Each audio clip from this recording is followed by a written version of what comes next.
Chers fans de foot, chers téléspectateurs, bonsoir à toutes et à tous et bienvenue au Clubhouse de Dribble, épisode 69. Le soleil était sur tous les terrains ce week-end. Ça se poursuit d'ailleurs toute la semaine. Et du soleil, il y en a sur le plateau avec un journaliste haut en couleur, le journaliste Boris Saint-Jalm. Bonsoir Boris, comment ça va ? Salut Marco, ça va super. On a, comme tu l'as dit, un week-end de BGL rempli de soleil, rempli de magnifiques buts, comme on va le voir plus tard. Donc très content encore une fois d'être là. Bien, et puis après ce petit point météo, lui aussi, il brille, mais par ses idées, par ses trouvailles. Le monsieur 100 000 volts de mental, le directeur Simon Béot. Salut Simon. Salut Marco, c'est Boris, je suis l'invité. Bonjour à tous, à toutes et à tous. Tout va bien à quelques jours de la diffusion des nommés pour le dribble d'or. Ouais, ça va, la pression monte parce que faut organiser tout ça, mais on a hâte de vous dévoiler tous ces beaux joueurs et belles joueuses qui ont vibré. Et oui, il y en a un qui sera peut-être dans la liste de ces nommés. Il est avec nous pour analyser ce week-end de foot au Grand-Duché, l'un des acteurs. Il a eu chaud hier sur la pelouse avec le FC Vils qui était mené 2-0 par Bétambourg. Mais les nordistes sont revenus, notamment grâce à son but, celui de l'égalisation. Il a 22 ans, il nous fait l'honneur d'avoir traversé tout le pays pour être avec nous. C'est Naoufel Saïdi. Bonsoir Naoufel et merci de ta présence. Bonjour, merci à vous de m'avoir invité. Ça fait super plaisir d'être là. Et ce serait une petite consécration pour toi d'être nommé dans les 25 meilleurs joueurs de BGL League ? Ah oui, c'est sûr. Alors, ce serait un honneur même. Avec le début compliqué que j'ai eu, je me suis bien rattrapé sur la deuxième partie de saison et ça ferait une belle récompense. Bon, la récompense, en tout cas, elle était aussi pour le FC Vils qui, avec cette victoire, se rassure et qui vient ponctuer une semaine ensoleillée avec la qualification en coupe pour les demi-finales. Mercredi, on en reparlera, puisque au sommaire, nous analyserons les matchs et les buts de cette 26e journée de BGL League avec un focus, évidemment, sur le FC Vils et notre invité qui fait de la résistance sur tous les fronts. Le débat sur les licences UEFA, accordées ou non en première instance, la coupe, la Ligue 1 Dames, la promotion d'honneur, du soleil dans vos cœurs, c'est tout ça, le Clubhouse de Dribble. Et nous commençons avec les résultats. Tous les matchs avaient lieu ce dimanche à 16h. On commence avec le Fola qui s'est pris 3-0 par le Swift Espérange. Strassen a mis une fessée à Monderkange, 5-0 avec un doublé de Mathéus qui atteint désormais 22 buts. Un doublé également de Zakadji. Le Racing a fait le taf. Vous pouvez voir les buts en ce moment. 2-0 contre la Jeunesse Esch. Dudelange n'a pas pu faire mieux qu'un match nul. Un but partout contre Pétange. Match nul également 0-0 entre Rodange et Rosport. Mondorf l'a emporté sur le fil 2-1 face au Progrès Niederkorn. Le FC Differdange a bien consacré son titre de champion en s'imposant 4-0 à domicile contre l'US Ostert. Enfin, donc, et c'est le match dont nous allons parler tout à l'heure avec notre invité, le FC Vils, qui a remonté le retard de 2 buts et s'est même imposé 3-2 face à Bétambourg au classement. Là, on a désormais 22 points d'avance du leader sur son nouveau dauphin, puisqu'il s'agit désormais de Luna Strassen. Ça bouge chaque semaine, à égalité de points avec Dudelange, mais meilleure différence de but. Juste à 2 points derrière, nous avons le Racing, 4e, et le Progrès, que nous avons encensé la semaine passée, a vécu une semaine cauchemardesque, nous y reviendrons, et 5e avec 49 points. Le Swift n'est absolument pas décroché pour l'Europe, même s'ils n'y participeront pas. Alors, messieurs, une fois n'est pas coutume, avant de vous demander le match à retenir, je vais vous proposer de visionner 4 buts, 4 top goals. Ouais. C'est le Big Four Goals avec une réalisation de Kevin Danzico pour le FC Differdange face à l'US Ostert et cette frappe de mule avec ce lob que vous avez encaissé, Naoufel, un lob de plus de 50 mètres de Donovan Bonnet auquel personne ne s'attendait. La magnifique réalisation d'Antoine Mazur pour le Progrès Niederkorn et cet enchaînement avec un retourné acrobatique. Enfin, le coup franc, vous avez pu le suivre en direct sur Mental TV de Yann Mabella, un coup franc direct qui a trompé Giovanardi, donc pour le premier but du Racing. Alors messieurs, quel est le but qui retient votre attention ? Déjà, c'est bien parce qu'on a eu un week-end où il y a eu vraiment beaucoup de beaux buts. Ça fait très plaisir pour moi. Celui qui se détache un peu... Le plus difficile à mettre dans la réalisation technique pour moi, c'est celui de Mazur. Ah, c'est Mazur. Pour moi, Mazur, ouais, même si évidemment le lob de Bonnet, c'est plus de 50 mètres, c'est instinctif, tu vois, il jette le petit coup d'œil, il enchaîne direct. Mais Mazur, en 2 touches, ce qu'il fait, il se la lève et l'enchaînement, il a très peu de place, il peut pas mettre trop de puissance, il la met, ça fait poteau, lucarne rentrante. C'est magnifique. Ah, Pour moi, difficile de faire mieux. pour moi, c'est celui de Mazur, même si. Moi, j'aime bien tous le des but de très beaux buts. Zico. Ouais, J'aime bien la construction, ça part de derrière. c'est vrai. Puis Avec voir la le- remise de Ça Simoes. joue à une touche. Ouais. Une grosse frappe ça- de loin aussi. Puis la Franchement. grosse frappe tout droit, l'allemande. Ouais, c'est ça. Ça fait du bien aussi parfois. Ouais, Alors, on regarde ouais. l'équilibre Non. de Kevin Danzico au moment de. On de dirait faire pas sa un frappe, défenseur hein. central. Ah ouais. C'est Franchement, impressionnant. c'est sacré but. Bon, Naufel, Moi- j'imagine que c'est Donovan Bonnet. Non, pas du tout. Non, moi, c'est celui de Mazur. Hein. Ouais. Ouais. Voilà, Ah, parce il est que beau, ce nom. l'enchaînement, il est compliqué en 2 touches. Ouais, Avec dos, le monde qu'il y a autour, Ouais, c'est Sur un fort. pas. Hein. dans la surface, ouais, en 2 temps. C'est un but que t'aimerais bien mettre, ça. Ah, bien sûr, Ouais, que tous les attaquants aimeraient bien mettre. qui n'aimerait pas. Même quand on joue au parc avec ses enfants, on aimerait bien le mettre. Ah bah ouais. C'est On peut clair, se faire mais, mal. Ouais, tu peux te faire mal en À ne pas retournant, là. reproduire à la maison. à ne pas reproduire. Bon, enfin, vous n'hésitez pas à nous dire en commentaire. Ou envoyez-nous sur vos cette vidéos. ou envoyez-nous vos vidéos de ce même retourné acrobatique, tentez de le reproduire. Bon, le match à retenir en revanche, alors là il y a des choses intéressantes parce que on va y revenir plus en détail avec Naufel, mais le Vils-Bétambourg, il coûte très très cher parce que il y a eu un moment quand même où Bétambourg menait 2-0 et où Vils était vraiment sous la menace de faire partie du wagon des barragistes. Il y a Mondorf Progrès, Racing Jeunesse qui est intéressant dans la course à l'Europe, le faux pas du F91. Bon, Simon, toi, tu retiens quel match en premier? Moi, je pensais au match de Vils justement Ouais. parce que je pense que c'est pas fait, hein, mais c'est un bon bol d'air. Ah ouais.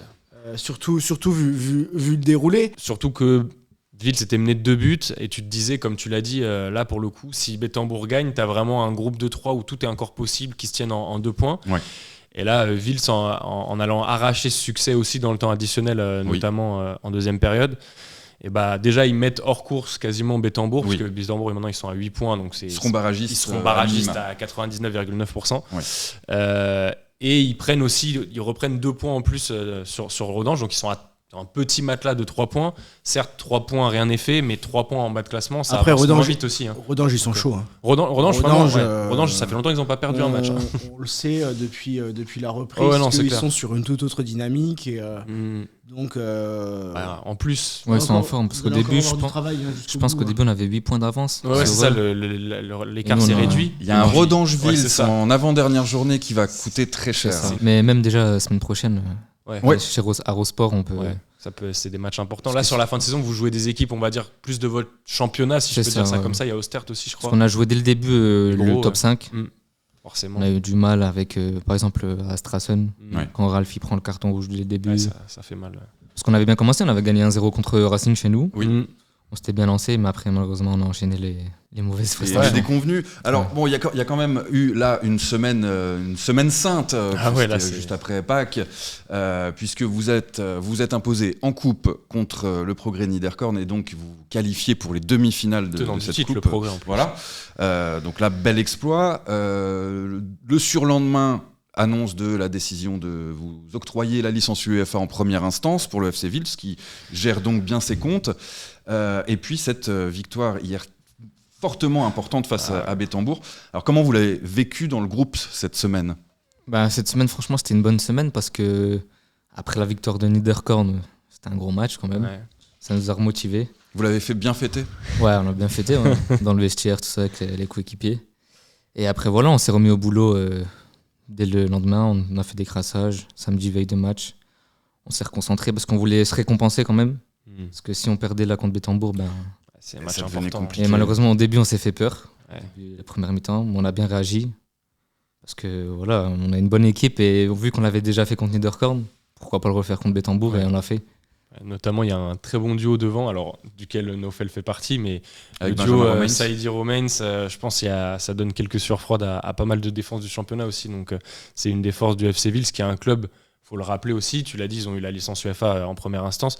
C'est un club qui Bien géré. fait partie des petits budgets du Avec peu championnat, de moyens. mais qui est bien géré et du coup qui arrive quand même d'année en année à se maintenir en BGL avec les moyens du bord. Donc c'est aussi à souligner, quoi. L'avantage du FC Vils, tu l'as dit, c'est son duo d'attaquants, mais pas seulement. Pas En fait, que, le ouais. groupe, et c'est peut-être ce qui est le plus frustrant ou le plus rageant quand on regarde vos matchs semaine après semaine, c'est que vous avez un effectif avec des vraies bonnes individualités, un collectif qui tourne bien, et souvent ce sont les scénarios du match qui viennent à vous faire encaisser des défaites. C'est pas un peu rageant? D'ailleurs, ça a coûté sa place à David Vandenbroek, ce Si. genre de scénario. Bien sûr, c'est rageant parce qu'en plus on a la qualité, comme vous l'avez dit, Et des fois, on se met tout seul dans la merde, si je peux dire. Mais ouais, dans les buts, certes, de temps en temps, on a du mal, on marque pas assez. Parce qu'avec le nombre d'occasions qu'on se procure, on devrait plus marquer. Mais ouais, des fois, on se fait peur pour rien. On fait des bêtes. Des erreurs. Ouais, c'est ça. Oui, on l'a encore vu sur un C'est sûr des qu'on buts, se dit que vous avez un groupe taillé pour avoir, on va dire, un maintien un peu plus tranquille que ce qu'il est, sans forcément... Non, mais je veux dire, au début de saison, Vils, on se dit c'est plutôt deuxième partie de tableau, en essayant d'éviter les barrages, forcément. Bon alors, depuis l'arrivée de Mikhail Zaritsky, nous forcément ça fait écho par rapport à son épopée en coupe avec le Mariska Mersch. C'est l'homme des coupes, Mikhail ? Ouais, je pense. Hein. Après moi, je l'avais pas connu quand il était à Mersch, parce que je connaissais pas encore bien le championnat, parce que ça faisait 6 mois que j'étais là. Et ouais, franchement, depuis qu'il est arrivé, déjà, rien que le premier entraînement, le jour où on l'a eu, l'intensité de l'entraînement, j'ai dit, il est pas là pour rigoler. On était tous KO, on a bien bossé et on bosse encore bien et on va continuer à le faire jusqu'au bout. Qu'est-ce qui est le plus important, l'objectif du coach ? Est-ce qu'il vous parle des deux ou il axe peut-être un peu plus sur... Il nous parle des deux, mais le plus important, ça reste quand même le maintien. C'est le maintien. Ouais. En plus, là, pour le coup, l'obstacle, ça sera une vraie montagne. Tu peux pas faire plus gros, c'est Differdange là-bas. Alors oui, après c'est délicat parce que en l'espace de 4 jours, vous allez affronter 2 fois Differdange. Ouais, on va l'affronter. Alors une fois à domicile. Ouais, c'est ça, on va les affronter chez nous et du mercredi, on va aller chez eux. Dans le cadre de la 28e journée, je crois, oui, c'est ça. Donc ce sera normalement le samedi à 17h. C'est ça. Et puis donc le mercredi 14 mai en demi-finale de coupe. Quel est le match à ne pas perdre ? Celui en coupe. Ouais. Parce que Differdange, normalement, championnat, tu coches 0 points normalement. Si on arrive à aller gratter les 1 point, voilà, c'est ça. C'est sûr. Alors que coupe, ouais, ça va être plus important. Non, mais après, sur un match. Oui, bien sûr. Un match coupe, tu peux jouer comme on l'a fait contre Niederkorn, contre Tambour, on peut le refaire. C'est la magie de la coupe. Hein. C'est ça. C'est la magie de la coupe. Tout peut arriver dans le foot. Puis avoir le Nord aussi une nouvelle fois au stade de Luxembourg. On sait qu'ils se déplacent en masse, notamment quand il y avait eu le Maresca. Là, le vrai Nord. Le vrai Nord, parce qu'on a des débats, c'est vrai, parfois, qu'est-ce qu'est le Nord ? Alors, avant de passer au sujet suivant, Naoufel, on va parler un petit peu de ton avenir. Donc, on a dit en préambule que tu pourrais peut-être être récompensé. On va pas vendre la mèche, mais d'être dans les 25 meilleurs joueurs de BGL League. Est-ce que ça suscite les convoitises d'autres clubs en sachant que, tu l'as dit à juste titre, hein, Vils, c'est une équipe de BGL League bien installée, mais plutôt de deuxième partie de tableau. Est-ce que les sirènes d'autres clubs commencent à se faire entendre pour toi ? Ouais, j'ai déjà eu des clubs qui sont venus m'approcher. Après, voilà, pour l'instant, je suis concentré sur la fin de partie de saison. Parce qu'avec Will, c'est important aussi de maintenir le club. Et après, voilà, tout peut arriver dans le football, donc pourquoi pas. Ta priorité, c'est de rester à Luxembourg ou pas forcément ? Tu regardes tout ? Pas forcément, ouais, je regarde tout, le projet, le niveau. Parce que tu as fait essentiellement le début de ta carrière en Belgique, hein, tu es même passé par les jeunes de la Louvière. C'est ça, ouais, à la RAL, ouais. Et si j'étais venu un an avant, j'aurais croisé Benjamin Romains. Et ouais, franchement, ouais, non, j'ai passé 7 ou 8 ans en Belgique. Après, malheureusement, il y a eu un problème dans mon dernier club, avec l'investisseur, tout ça. C'est des choses qu'on connaît. Voilà, heureusement. Je suis venu ici au Luxembourg et voilà, pour l'instant, ça se passe bien. Donc on va voir pour la suite. Hein. Avec des belles infrastructures à Vils. Ouais, franchement, c'est pas mal. Hein. Deux terrains d'entraînement, un synthétique, un herbe, mais même le terrain qu'on a de match, c'est une bonne pelouse. Bon, des investisseurs qui peuvent poser problème, ça a été le cas également en BGL League. Hein, la passe décisive est toute trouvée, puisque la FLF a rendu son verdict en première instance après l'étude des dossiers, des rapports d'audit financier des clubs de BGL League, donc pour l'octroi de la licence UEFA. Et donc vendredi, le coup près, un premier est tombé avec l'octroi de la licence pour un certain nombre de clubs dès la première instance. Le refus parce qu'ils n'ont pas été jusqu'au bout de la procédure. Ce n'est qu'une confirmation, on le savait déjà, pour le Swift Espérange, mais c'est officiel. Pour le Fola Esch également, qui n'est pas allé au bout. Et puis on a quatre clubs qui ont eu cette licence UEFA refusée pour le moment, et donc qui passeront en appel le 14 mai. Parmi ces clubs, donc nous avons l'US Ostert, le SC Bétambourg, mais surtout 2 clubs qui prétendent à jouer une compétition européenne, c'est-à-dire le F91 Dudelange et le Progrès Niederkorn. Alors Boris, tu as contacté les présidents des deux clubs. Ouais. Il s'agirait visiblement non pas de problèmes financiers, mais de problèmes de délai, c'est bien ça ? Ouais, on est plus sur des problèmes de délai. Les présidents de part et d'autre sont voulus plutôt rassurants. Si on se rappelle aussi, la saison passée, c'était déjà arrivé pour les deux clubs. Oui. Donc, ainsi que pour Differdange ainsi que également. pour Differdange, ouais, c'est vrai. Donc, bon, on va pas non plus tirer la sonnette d'alarme tout de suite, mais il faut quand même faire attention parce que là, t'as plus le droit à l'erreur. C'est-à-dire que effectivement, il y a eu des problèmes dans l'envoi de documents, problème de délai pour Dudelange. Le Progrès, c'est encore différent parce qu'il y a des factures une facture notamment qui n'a pas été comptée dans le bon exercice.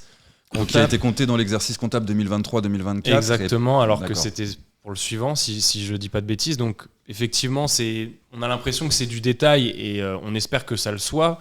Mais pas de mauvaise surprise, ce serait vraiment bien parce que là, on parle du F91 et du Progrès. C'est deux clubs qui sont vraiment habitués à jouer l'Europe pour les clubs luxembourgeois sur les dernières saisons. Et il y a fort à parier, peut-être pas les deux, mais qu'il y en ait au moins un des deux qui soit européen à la fin de la saison. À part si c'est les deux clubs qui... En rappelant que ces deux clubs étaient au deuxième tour, hein, justement. Le Exactement. Progrès par le biais de la Coupe et Dudelange après. Dudelange en ayant battu les Andorrans d'Escaldes. Donc Voilà. ouais. Alors je vais vous poser la question, puisqu'il s'agirait visiblement uniquement d'un contretemps. Ouais. Ce contretemps fâcheux est-il inquiétant ? Faut que tu me regardes. Inquiétant, bah oui, toujours, hein, parce qu'il existe en fait. C'est un contretemps. C'est pas à temps, c'est pas le bon. Alors, on fait confiance au président qui nous disent que ça va rentrer dans l'ordre. Donc voilà, mais c'est dommage. Enfin, j'ai vu aussi le communiqué de presse de l'US Oster qui expliquait que les délais étaient pas assez longs pour rendre les documents à temps. Et notamment pour une équipe constituée essentiellement de bénévoles. C'est ce qui explique aussi le fait qu'il n'y ait que 9 clubs qui aient eu la licence en première Je instance. sais C'est pas. la moitié, quoi. Après, on a eu ce débat qu'une deuxième fois, et alors ça va même encore plus loin, le Swift Esperange a décidé d'abandonner la partie, c'est-à-dire qu'ils ne rendent même pas les documents en pensant que... Ils savent que c'est voilà. mort. En sachant d'ailleurs que lorsque nous avons fait cet article, Boris, on s'est également aperçu qu'il y avait une 4e interdiction de transfert pour les 3 prochaines périodes pour le Swift. Ouais. Donc ça veut dire une 4e plainte admise par la FIFA pour non-paiement de salaire probablement. La prochaine fois que pour recruter, ce sera en 2035. quoi. Voilà. Ça ne doit pas rejaillir aussi sur tous ceux qui ont fait du très bon travail. Alors absolument, il y a des bons et élèves. qui sont tous dans les temps. Rappelons-nous, et Boris l'a dit à juste titre, que l'année dernière, Differdange, Dudelange et le Progrès ne sont pas passés en première instance. C'était seulement en deuxième. Oui. Peut-être parce que les délais sont trop courts, parce que les bénévoles ne peuvent pas être partout. Mais d'un autre côté, on a des clubs comme Strassen, Mondorf qu'on cite souvent en exemple, mais comme Vils également, qui vont faire le boulot dans les temps. Chaque année, enfin, On a le même débat. Non mais chaque année, puis en fait, on a le même problème. C'est pas nous qui avons le problème, ce sont les clubs, et je pense qu'ils en souffrent aussi. La Ligue. Alors Ligue, sans doute, parce que la fédération, et on appelait cela de nos voeux également, a mis en place un règlement qui, à partir de 2026, va également donner le droit de jouer en BGL League en remplissant les mêmes critères. Donc attention, parce que là, on chipote peut-être pour des clubs qui ne sont pas européens, le Fola ou Monderkange qui n'ont pas été jusqu'au bout de la procédure, mais attention, parce qu'en 2026, ce genre de choses, même si on peut imaginer qu'il y aura un temps d'adaptation, pourrait empêcher des clubs de jouer en BGL League. Alors Naoufel, je vais me retourner vers toi. Est-ce que c'est rassurant en tant que joueur d'être dans un club qui fait partie des bons élèves et où on sait qu'il n'y aura pas de problème de versement de salaire, qu'il n'y aura pas de problème de licence pour jouer? Ou est-ce que c'est totalement accessoire et c'est quelque chose qui n'intéresse que les journalistes? Si, c'est rassurant quand même parce qu'on ne se prend pas la tête. On sait qu'on va avoir notre salaire à la fin du mois, qu'il n'y aura pas de problème de licence. Du coup, on est concentré sur notre saison. Et ouais, parce c'est important aussi. Comme le dit Naufel, et on l'oublie aussi un peu, même si là c'est dans les bureaux, etc., en fait, tout ce qui concerne le club, ça peut rejaillir sur les joueurs. Et les joueurs, c'est ceux qui sont sur le terrain et c'est ceux qui te font les performances. Et manque de peau en plus pour Dudelange et le Progrès, en ce moment, sur le terrain, en tout cas pour le Progrès sur la dernière semaine, et Dudelange, c'est en dents de scie. C'est en dents de scie. Donc tu te dis, est-ce qu'on va réussir à avoir l'Europe sur le terrain? Est-ce que aussi on va l'avoir dans les bureaux, entre guillemets? Est-ce qu'on va bien avoir les licences? Ça peut avoir un impact sur une fin de saison où c'est au couteau. Par malheur, je dis bien par malheur, et j'espère que je touche du bois. Dudelange et le Progrès devaient avoir leur licence refusée, ce serait catastrophique. Ce serait une catastrophe. D'un point de vue sportif. Mais donc on peut saluer également des clubs qui ont mis la main à la poche ou la main dans le cambouis pour certains, pour justement avoir cette licence UEFA en première instance, alors que c'était très mal parti au vu du rapport financier de l'an passé. On pense à Pétange, Pétange avec un nouvel investisseur, et comme la jeunesse qui a mis à contribution non seulement ses bénévoles, mais aussi ses joueurs pour faire baisser la masse salariale. Et tous ensemble, ils sont arrivés à faire en sorte que la jeunesse puisse, en tout cas sur le papier, être européen. Et puis en tête aussi, donc on peut aussi, on a oublié Mondorf toujours parmi les bons élèves, évidemment. Et en tête, on peut être en tête et avoir des finances saines. Et, la preuve, avec Strassen qui est deuxième avec Differdange, avec Strassen. Après, moi aussi, il faut quand même rappeler quelque chose. C'est que la situation économique partout à Luxembourg, elle n'est pas brillante. Enfin, je pense qu'il y a quelque chose à chercher, à inventer peut-être au niveau du modèle économique du sport, du foot. On en parle de foot, mais peut-être du sport. Mais honnêtement, trouver des sponsors, je pense que c'est de plus en plus compliqué. Bah oui, c'est de plus en plus dur. Comment ils font les clubs ? Quelles sont les rentrées d'argent ? C'est compliqué, ça va être de plus en plus compliqué. Je me mets à la place des clubs qui sont aussi tous en partie dans l'immobilier, dans la promotion immobilière. Et donc qui souffrent de la crise. Moi, j'ai du mal à imaginer que la situation du SWIFT n'est pas liée à ce qui se passe aussi. À tout ça. À l'immobilier à Espérange.